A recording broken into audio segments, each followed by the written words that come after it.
कृपासमुद्रं सुमुखं त्रिनेत्रं जटाधरं पार्वती वामभागं सदाशिवं रुद्रमनन्तरूपं चिदम्बरेशं हृदि भावयामि।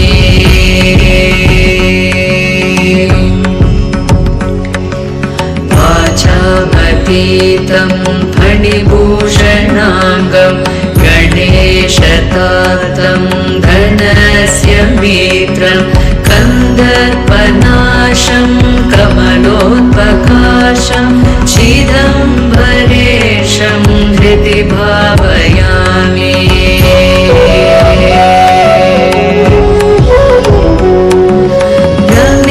रमेशवन्द्यं व्रजदात्रिनाथं श्रीवामदेवं भवदुःखनाशं रक्षाकरं राक्षसपीडितानां चिदम्बरेशं हृदि भावयामि।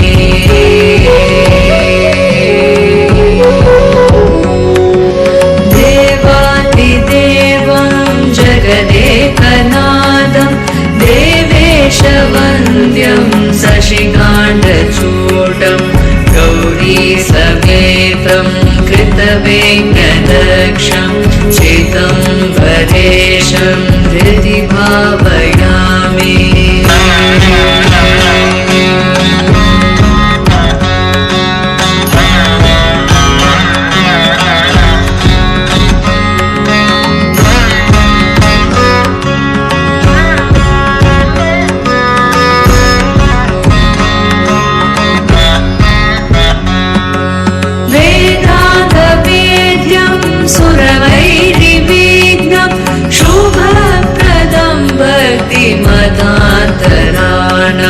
कालान्तकं श्रीकरुणाकटाक्षं चिदम्बरेशं हृदि भावयामि।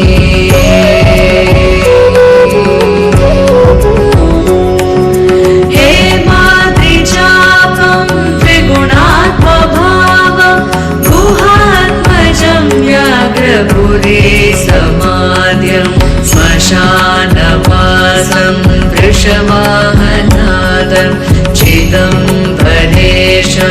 हृदि भावयामि।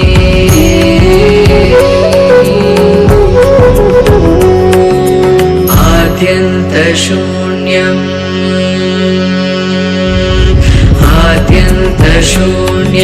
त्रिपुरादिमीशं नन्दीशभोग्य स्तुतिवैभवाद्यं समस्तदेवै परिपूजिताग्र्यं चिदम्बरेशं हृदि भावयामि।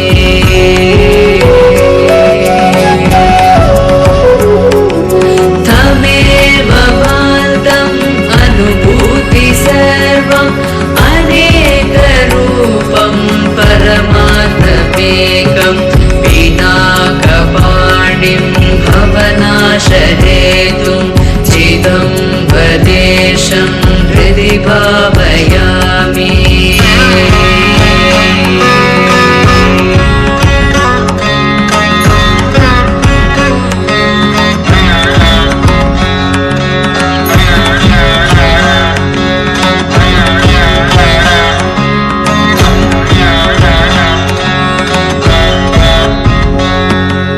विश्वेश्वरं नित्यमनन्तमाद्यं त्रिलोचनं च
चिदम्बरेशं हृदि भावयामि